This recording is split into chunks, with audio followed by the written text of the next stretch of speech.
अस्सलाम वालेकुम सामीन, आप सुन रहे हैं वतन रेडियो निज़ाम जदीद और मैं हूं आपका मेज़बान तारिक सिद्दीकी।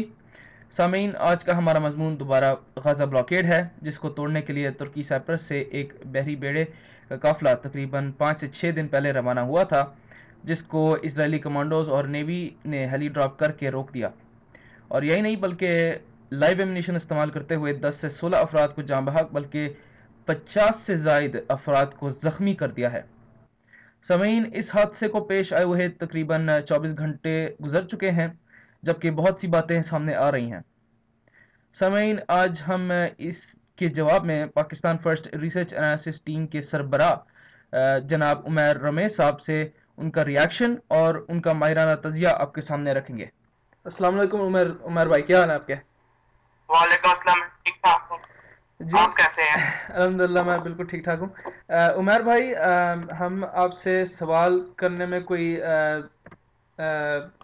डिले नहीं करेंगे, तो इंशाल्लाह बस शुरू करते हैं। हमारा पहला सवाल ये है कि जो इसराइल ने रिसेंटली जो फ्लोटिलास को एकदम स्टॉर्म करके उनको रोक दिया गया, जो साइप्रस से काफिला जो चला था इनका, तुर्कों का।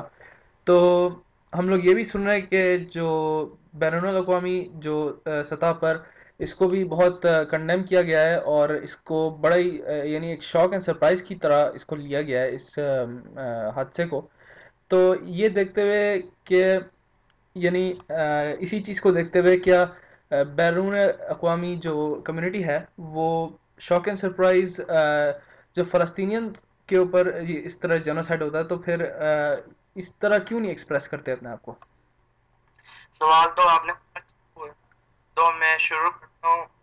तो मैं ये कहना चाहता हूँ, आपको पता होगा 2008 में गाजा वार हुआ था, 3 महीने चला, जिसमें 2000 फिलिस्तीनी शहीद हो गए और सिर्फ 10 इसराइल के सोल्जर मारे गए। जी। तो दुनिया उस वक्त कहाँ थी? 2007 में एक ब्लॉकेट लगाया गया, इसराइल और इजिप्ट ने मिलकर लगाया। उन्होंने सी और लैंड एयर सब कुछ कंट्रोल कर लिया गाजा का। उस वक्त कहाँ थी दुनिया में, पूछता हूँ, क्योंकि आज तक नहीं किसी भी मुल्क ने एक्शन लिया इंटरनेशनली इसराइल के खिलाफ। मुझे एक भी बता दे, कोई मुल्क नहीं। जुलूस निकलता है, कंडेम किया जाता है, उसके अलावा कुछ नहीं होता। सही। तो इस वक्त इस बार भी कुछ भी नहीं होने वाला। 1-2 महीने शोर शराबा रहेगा, जुलूस निकलेंगे तो आराम से अवाम ठंडी हो जाएगी सारी दुनिया की।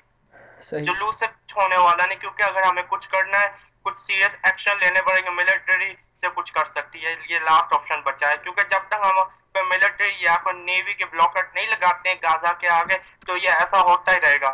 तो क्या आप ये समझते हैं कि पाकिस्तान नेवी को इस वक्त तुर्किश नेवी की मदद करनी चाहिए और जो इसराइली पानियों में जो इस वक्त जो सिचुएशन है उसको कंट्रोल करने में उनका हाथ होना चाहिए पाकिस्तान नेवी का?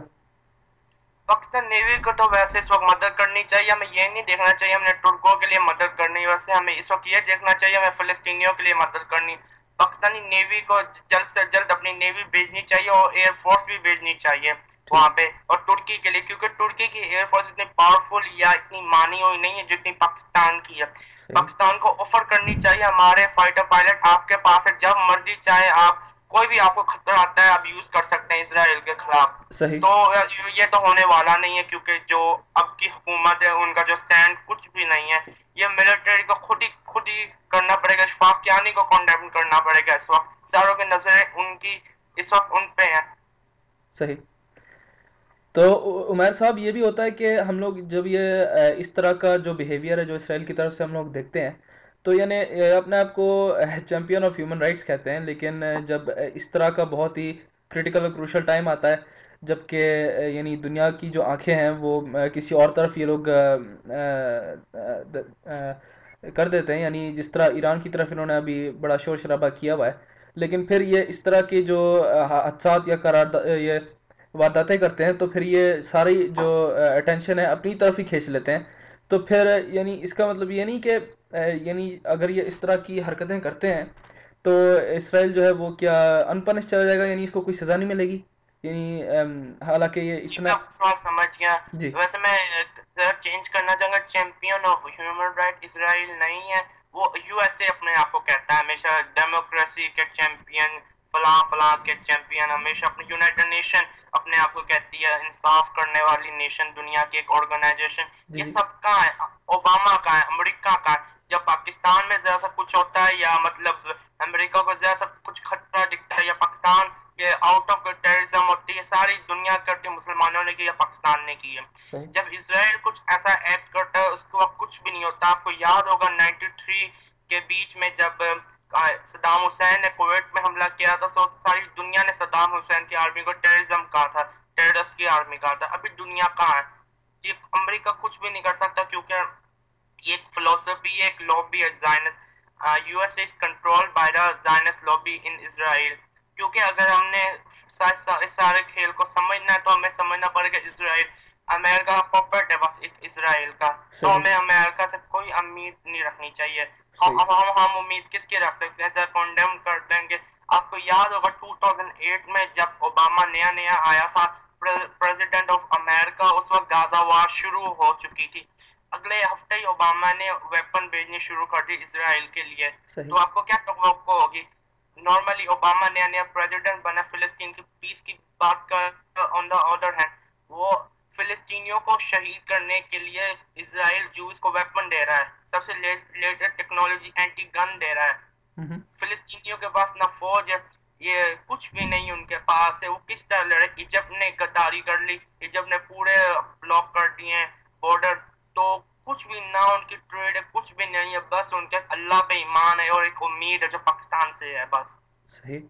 تو عمر بھائی کیا آپ یہ بھی سمجھتے ہیں کہ پاکستان نے اس کو تھوڑا سنگین طریقے سے اس کو لیا گیا ہے اس ایونٹ کو؟ اگر لیا گیا تو پھر کیا یہ جو او آئی سی کی جو ڈیمانڈ کر رہے ہیں پاکستان کی جو گورنمنٹ ہے اور جو لوگ ہیں، تو کیا یہ اس کو او آئی سی کچھ کر پائے گی یا نہیں، یا پھر یہ صرف وائٹ واشنگ ہے؟ پہلے تو میں بتاتا ہوں عوام اس وقت پاگل ہو چکی ہے. اگر اسرائیل ہمارے سامنے ہوتا، جس طرح ہمارے سامنے انڈیا ہے، عوام کب سے جا کے ان کا دماغ ٹھکانے لگا جاتے. اسرائیل ہمارے سامنے نہیں، نہ ان کا کوئی بارڈر. اور دوسری بات، یہ جو حکومت ہے یہ تو کچھ کرے گی نہیں. عوام بہت کچھ کرنا چاہتی ہے، عوام کا غصہ بے قابو ہو چکا ہے. یہ جو او آئی سی کی انہوں نے بات کی ہے، پہلے تو آپ کو او آئی سی سمجھنا ہوگا. او آئی سی ہے کیا؟ او آئی سی کچھ بھی نہیں، نارملی اسلامک کانفرنس جو کی جاتی ہے ہر سال. ان کے پاس نہ ملٹری پاور ہے، کیونکہ او آئی سی اس وقت کام آتی ہے جب آگے آپ اپنے نیوکلیئر رکھ کے بات کریں گے. اسرائیل کو پتہ ہے جتنی مرضی دنیا میں او آئی سی ہو جائے ان کو کچھ فرق پڑنے والا نہیں ہے. جس طرح آپ ایک کتا آپ کا راستہ کاٹ دیتا ہے، آپ جتنا اس کو سمجھائے یہاں سے چلا جائے وہ نہیں جائے گا جب تک آپ کچھ ویپن یا کچھ لے کے اسے ڈرائے مت. یہی اسرائیل کے اندر اب کوئی فیئر نہیں بچا. سے اگر کوئی فیئر ان کو دکھتا ہے پاکستان کا، اگر او آئی سی کرنی ہے ملٹری کو آن بورڈ لانا ہوگا، پاک فوج کو لانا ہوگا، ترکی کو اور ایران کی ایئر فورس نیوی سارے کو ایک بلاکٹ بنانا ہوگا اسرائیل کا. اس کے بعد یہ خود بخود ان کو ہوش آ جائے گا انہوں نے کیا کر دیا. اور اگر ہم او آئی سی وداؤٹ ملٹری یا وداؤٹ اینٹی آرمی کریں گے اس کا کوئی فائدہ ہونے والا نہیں ہے. تو یہ بس ایک وائٹ واش ہو جائے گا. کچھ دنوں کی بات ہے تو وائٹ واش، کیونکہ یہ ایسا ہوتا رہے گا تو مجھے لگتا ہے یہ ترکی کھوڑ فلوٹیلا بھیجے گا، اس کے بعد وہ اس کے ساتھ بھی ایسا ہی ہوگا. تیسرا بھیجے گا اس کے ساتھ ہی ایسا. اس وقت تک نہیں یہ رکیں گے جب تک ان کو ڈرایا نہ جائے، جب تک ان کو بتایا نہ جائے ہم سوئے نہیں ہوئے، ہمارے اندر بھی کوئی عزت کی نام کی چیز ہے. ویسے تو ساری دنیا کے مسلمان ملکوں میں عزت تو بچی نہیں. ایجپٹ نے اسرائیل کا ساتھ دیا،